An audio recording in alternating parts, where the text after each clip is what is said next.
Big win on homecoming, 54-2, the win over Augustana. The Cardinals are now 6-1. Head coach Jeff Thorne is on to talk about it. A couple of big boys join me on set as well. We have all that and more next on the Red Zone.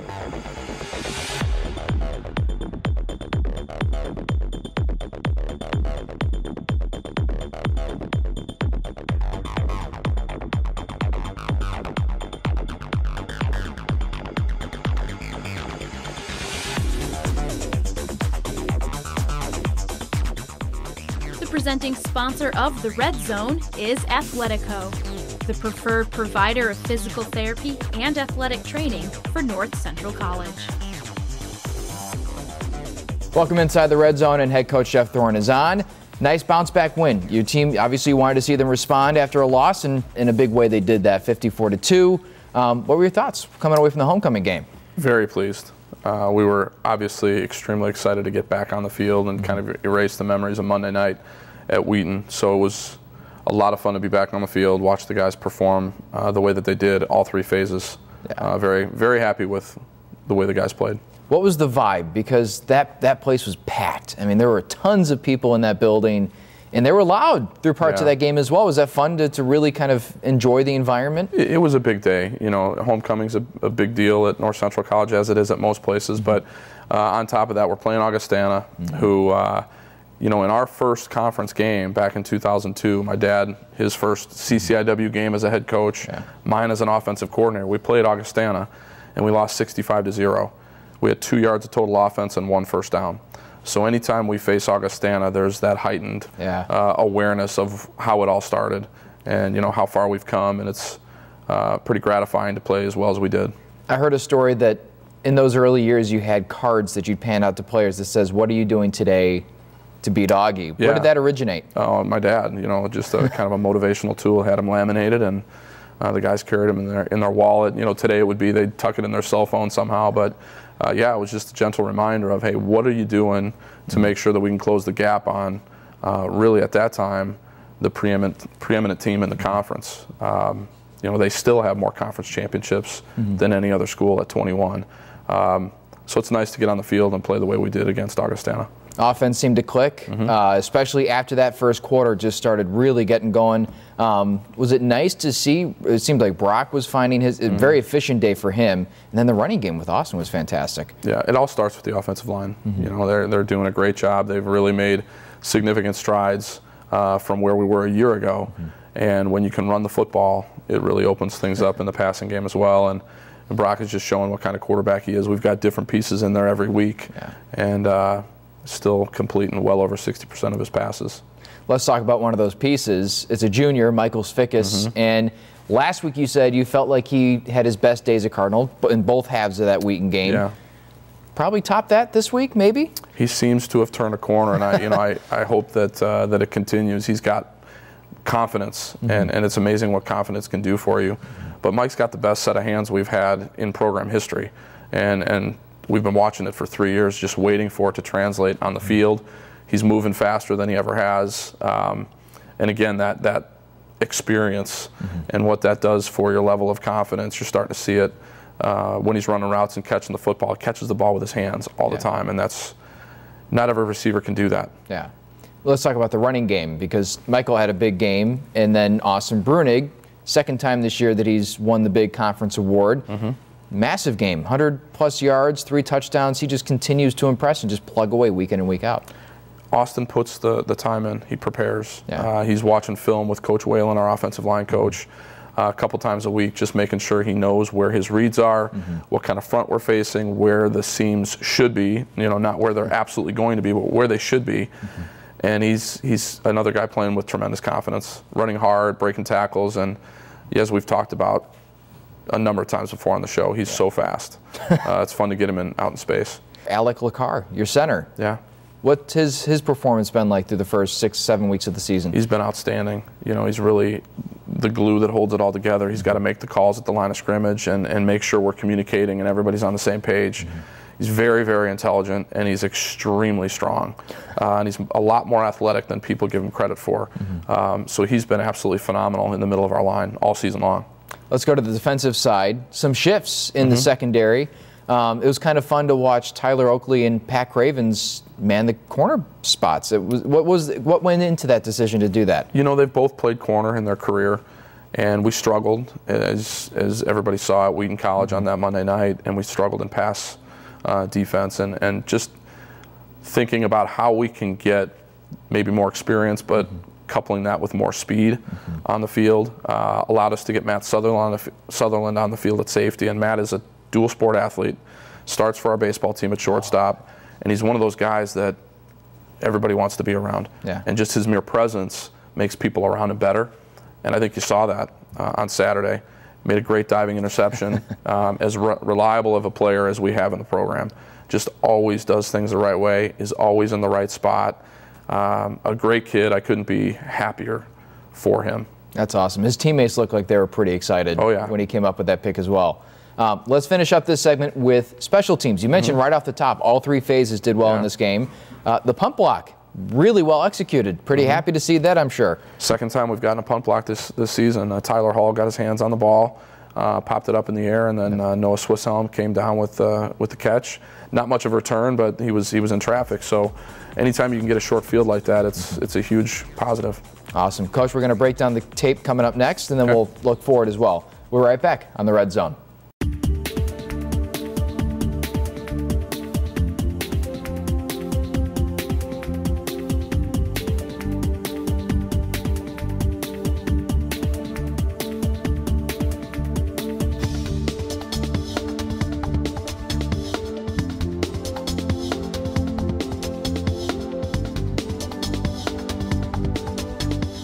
Welcome back, and now it's time to check the tape.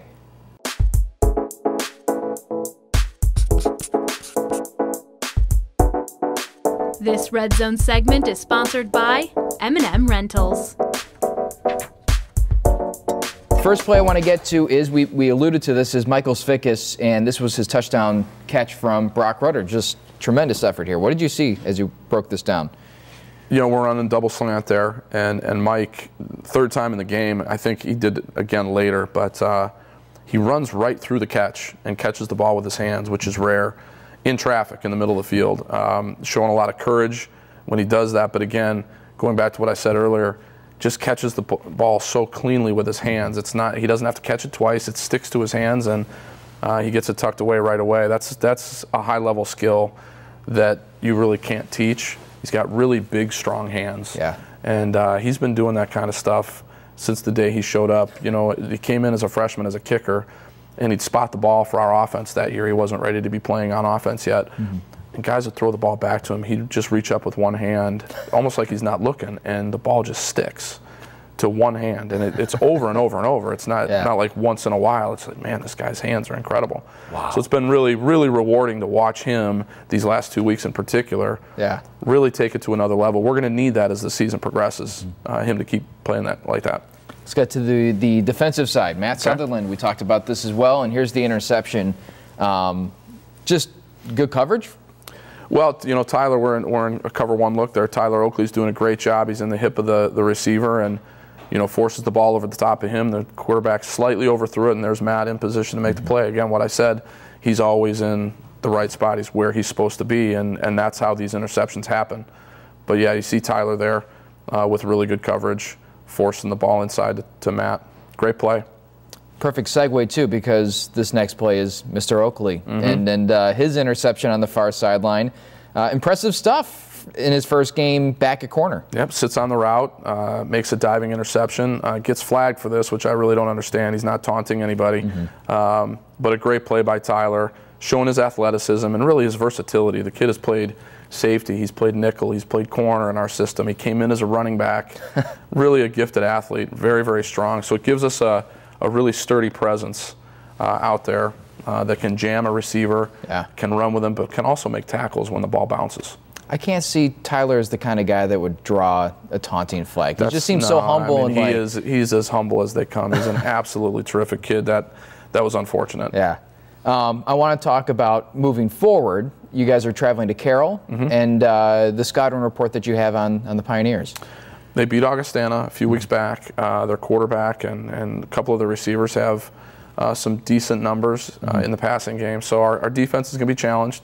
I'm imagining they're going to throw it several times. Yeah. And offensively, we just need to continue to make strides, continue to run the ball, and be consistent in with our balance, run to pass. Now, I want to ask you, because it was homecoming, we kind of previewed it last week, but just to see Cam and Lenny going in, and you got a chance to watch Cam's speech, what were your thoughts about the homecoming festivities? Yeah, I would have loved to hear Lenny speak too. We had our game day recruit talk that we had to give while he was speaking, unfortunately, but I did get to hear Cam speak. Did a phenomenal job. Speaking of humility, just deflecting praise and, including so many people in the thank yous for, what he was able to accomplish. And certainly the biggest thing were his teammates. And it's been really rewarding to watch those guys from our early years start having kids, being husbands and fathers, and getting to reconnect with them. We spent some time with them after the game and really enjoyed that. That's awesome. That's really cool. Yeah. Last question. You're quick. Okay. Your favorite sports movie of all time? Wow, tough one. A lot of them. Remember the Titans obviously has to be up there at the top. Miracle's a great one. Yep. One more recently that came out, I think it's called Greater. It's about a walk-on offensive lineman from the University of Arkansas. True story. Yeah. Terrific movie. When the Game Stands Tall is another one about the team that out in California that won 150 some games in a row. Huh. So I like the ones that are based on true stories. Yeah. Those are my favorite. I'll have to check out those last two. Yeah, those are a handful of the best. Awesome. Well, Coach, thanks for swinging by, and good luck at Carroll. No problem. Thanks, Kevin. Coming up next, we have a couple of big guys joining me on set. We'll be right back on the Red Zone. What if you could invest in the future? The future of kids, like a stock. Not the kind of stock that's about making money, but a stock for social change. A whole new kind of investment called Better Futures. When you invest, it helps kids go to college. Believe in us, invest in us, watch us grow. My name is Sydney, and I'm your dividend.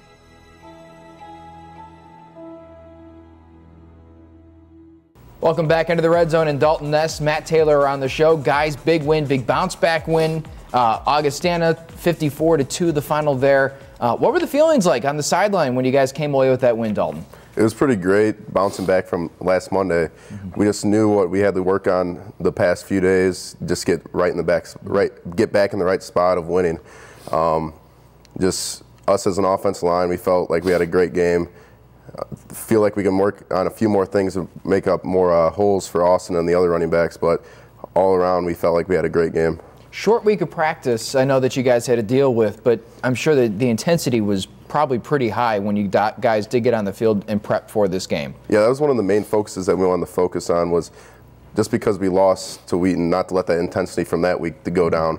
We came back with the same intensity. The weight room was still crazy as it was the past few weeks. Just everyone was ready to come back to work and show who we were and not to let anyone doubt us anymore. Yeah. Defensively, was it kind of a similar vibe on your side of the football? Definitely. It was a difficult loss Monday night, but when we have all this trust in each other and our coaches, and there was no doubt that we were going to bounce right back from that loss at Wheaton, and I knew we were going to come out and have a great day versus Augustana, and it was just that catalyst that was going to bring us through the rest of the season. We talked to Andrew Cray after the game, and he said, we really focused on getting more fired up, and I said, I didn't know that was possible for the defensive line to get more fired up. Coach Janicek, and I mean, you guys are just so loud on the field, but what is it like to get with your teammates before a game to get amped up like that?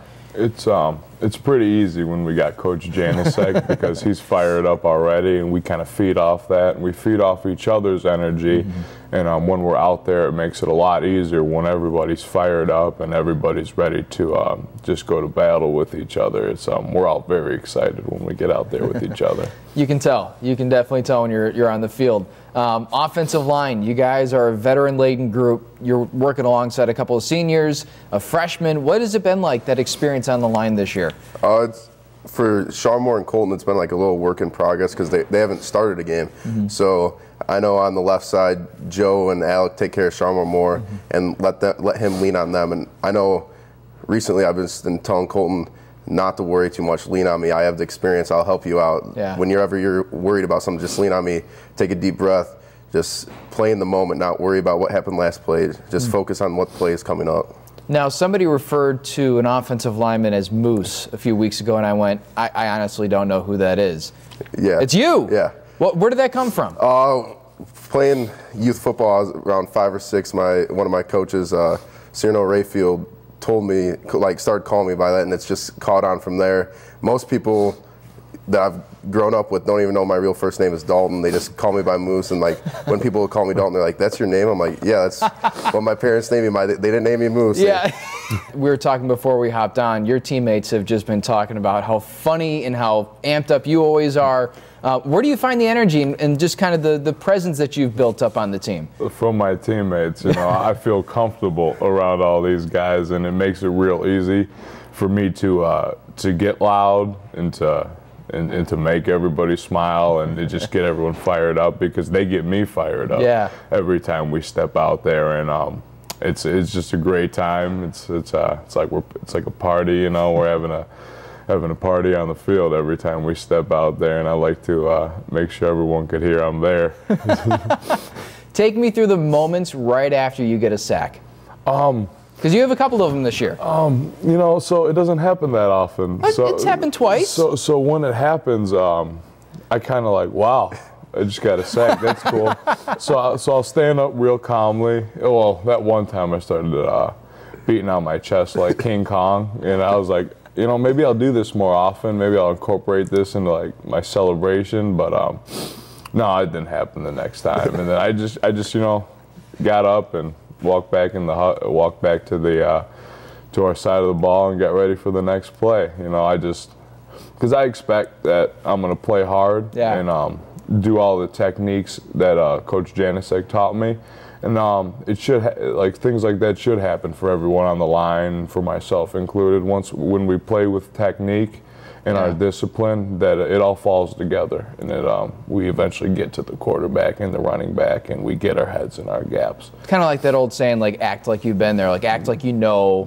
Yeah. Definitely. Interesting. You guys ready for the quick hits? Sure. Yeah. We got some really interesting ones for you guys. We'll start with Dalton on this one. What's your most used word? My most used word, I've kind of picked this up from listening to Pardon My Take from Barstool, but it's sup. Sup? Just saying sup. Sometimes you're in a hurry, just someone says hi to you, you just go sup, sup. How about you, Matt? I couldn't think of an exact word, so I thought of a phrase. Sure. And that phrase would be "shut it down." When we get out on the, I've definitely heard you say that. Yeah. When we get out there and we're in one of those situations where we got to get the ball back, we got to stop them, or the momentum for them will keep going. We just we do this arm motion like that, shut it down. Everyone knows what we mean. Walk into the cafeteria. Let's go. Shut it down. Shut it down. Wherever we go, shut it down. If you were in the circus, what would your act be? We'll go to Matt with you first. Well, we discussed this. If me and Dalton were going to be in the circus. Oh, this is a tandem. This is a tandem act. We'd be on the trapeze. Yeah. We'd be flying on the the swings. Tossing each other around. Yeah, we're very nimble. Yeah. So as you could tell from our playing. Yeah. So absolutely. Yeah, we'd be flipping each other up in the air, stuff like that. A lot of trust built up between us. Oh yeah. So I was just going to say, you're talking about trust earlier, and you really must take it to heart. We trust each other. We pal around a lot. Who would be the one tasked with actually having to catch the other person? We didn't think about that. We didn't think about that one. I'd probably say Matt, because he's a little bit more lengthier than me. So, all right. Just in case we misjudge a little bit, he's there to catch me. Logical. I like this. Last question. We'll go to Dalton. Best Halloween costume you've ever worn? Best Halloween costume. I just remember when I was 5 or 6 years old, huge Scooby-Doo fan, so I had a Scooby-Doo costume, and just my favorite TV show growing up, and still love to watch all those movies and wearing that Scooby-Doo costume. Yeah. That's so funny. Matt? The best costume I ever wore was one my mom made for me in first grade. She took this milk jug, she cut it out so it's kind of like a helmet. Yeah. She painted the milk jug green, and then she took bolts and she put them on the side, and then she put like a rug on it. And I was Frankenstein. it was a pretty sweet costume. That's creative. Yeah, that's pretty awesome. Yeah, she's real good at that kind of stuff. Well, guys, thanks for swinging by, and good luck against Carroll this upcoming weekend. Thank you. Coming up next, we'll go to the Cardinal Corner. We'll be right back on the Red Zone.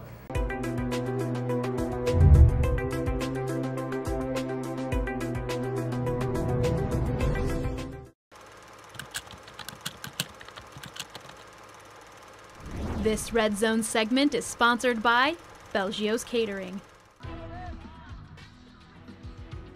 Awareness of the complications stemming from concussions has grown in recent years, especially so in football. To proactively address the issue, North Central is taking strides in 3 areas to best protect its players: new equipment, revised technique, and education. The new equipment? Head coach Jeff Thorne making additions to head protection. The number one thing we're using for helmet safety and head safety is a piece by Sports Armor, Unequal Technologies. It's called the Gyro. It's military-grade Kevlar. Reduces severity index by over 50%, and that's really how helmets are judged, and blunt force by over 30%. So we feel a lot better about our guys having that in their helmet. It's not mandatory, it's their call, but we feel like it's made a big difference in the number of concussions coming down significantly. This year we also added in practice the Guardian, which is the padded helmet cover that all of our linemen, linebackers, and running backs are wearing. I think they've helped tremendously. The numbers that, coming in from my freshman year, were not necessarily everyone had them, or only a select few had them, compared to now where, like I said, all the position groups are wearing the Guardians and, the Kevlar inserts and things like that. And I couldn't even really tell you who's gotten one this year, knock on wood, but When talking about revised technique, senior linebacker Tommy Sora has seen the transformation over his 4 years. We've gone through a change here in my career at North Central of, trying to get our head outside of the collision, using more of our shoulders and wrapping low. And that's been a technique that's been proven. How we tackle, how we block, those are all things, taking the head out of contact as much as we can. Those are things that have to happen in the game, tackling clean and doing it the right way. Head athletic trainer Brittany James ensures that players are well equipped with information and that her staff has all the tools necessary to combat the concussion. I don't say it's individualized, but it's very specific to how that person's feeling. So at North Central, we work in conjunction with our team physicians and concussion specialists every year, and we review our policy probably twice a year as information's coming in all the time on this topic. But we also do a lot of pre-screening. So everyone on campus, if you're an athlete, gets a baseline test, whether that's the best test and the impact testing. And that is something we have. So before you ever had an injury, we have some data specific to you. The amount of time she spends with our players and helping them stay healthy, but then also rehab and get back onto the field and just feel good. It's remarkable the hours she puts in, and tireless work. She generates great relationships with the guys. They trust her, we trust her. Just tremendous communication. And it goes beyond Brittany. It's her assistants, it's our student trainers. They're fantastic, and they service our guys, and I can't tell you how much we appreciate what they do. Ultimately, if and when a player sustains a concussion, the protocol doesn't just end with a return to the field, but also the reintegration into the classroom. The protocol is a step-by-step progression. I can't give days, I can't say you'll be back in a week or 2 weeks because everybody's different. We also work with our Center for Student Success on campus, so that way they're getting academic, because there's also not a return to sport or a return to daily living, but there's also return to academics here. Football is a collision sport. Physicality is just embedded in its nature.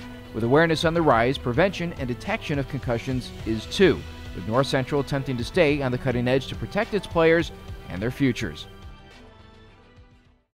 Welcome back, and to close out the show, you're back. Clark Teuscher, Sports Information Director. In a very busy week of action, and it's just going to keep getting busier and busier. Let's start with men's soccer. 5-1 in conference. They're looking really good right now. Yeah, tough loss at Wheaton on Saturday. It's always a difficult place to play. Coming into the final week of the regular season, 2 very tough games against North Park and Illinois Wesleyan, who are both figuring to be in the conference tournament picture. Very much in the hunt to win the conference title, but there's just a lot of variables between now and the end of the day on Saturday. So very little will be decided before the final horn of the last game. So definitely an exciting situation to be in. If you told them that's where they'd be at the beginning of the season, they would have taken it. So it's all still there for them to win. For the women's team, they've lost a couple of games, which has dropped them out of contention to host the tournament. But there's still a good chance that they could play themselves back into the tournament as a whole. Yeah, it's a similar situation. While they can't finish in the top 2 spots, they can still solidify a position in the tournament for the second straight year, which they've never done before. Yeah. They're up against a North Park team on Wednesday that has struggled this year, but that game is on the road. And then you play a very tough Illinois Wesleyan team at home on Saturday on Senior Day. So Again, we won't know a whole lot until it's all over and the dust settles. But they've got a lot to play for, and they will right up until the very end. Yeah. I think what you're saying is people should tune into that doubleheader on Saturday of soccer. We could call it appointment television as soccer is concerned. We really won't have any answers as far as the postseason until that happens. So it's as close to that as it gets. There you go. 12 kick, 2 o'clock kick, 2:30 for the men. Yep. Let's move on to men's cross country. We talked about them a few weeks ago. We talked about them last week with Drew. Good isn't even the right description for them. Dominant, maybe, and they're not even to the conference meet yet. No, and really to talk to them about it, they might not even know that most of that stuff is even happening. That the talk about the rankings and things like that. They're really just focused on nationals first and foremost. But this conference meet is the last meet where kind of the whole team is together, and the coaches really like that dynamic with with a large group. It's hard to get them all together in the same place, and that's that last time that really happens with that group. So they really top to bottom are looking for measurables to see how everybody's season has gone and how they've progressed, and certainly looking for a 44th straight conference championship, which is a record for most every sport in the nation at any level. So definitely a streak that they're proud of and are definitely favorites to keep up. But they've got an eye on the month of November as well.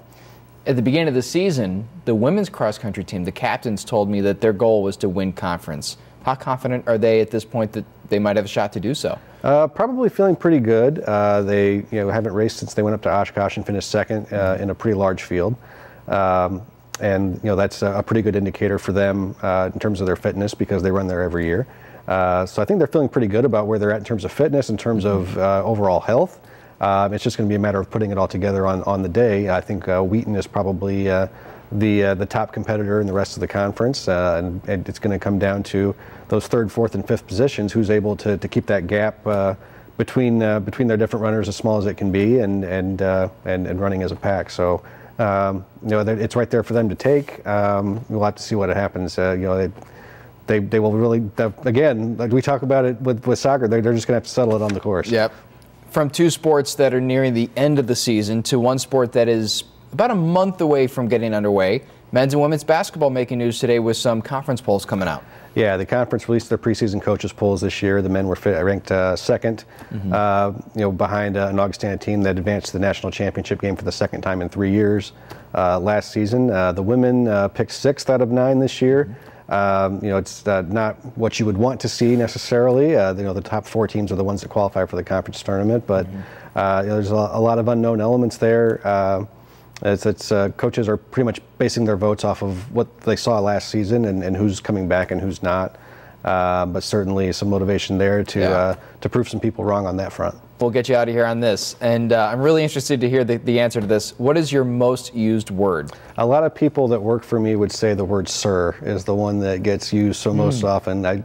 When guys come into the office or work for me, that's typically how I greet them, and that's how they started greeting each other and other people. And some students who have graduated and gone on and started making names for themselves doing that at their own institutions. So the word sir is the one that typically gets attributed to me the most. Very prim and proper. Nobody gets upset with you when you show them respect. Exactly. So if you don't know somebody's name, then just default to a term of endearment and you should be good to go. Yeah, see, nobody gets mad about that. Clark, thanks for stopping by. We appreciate it. Thank you.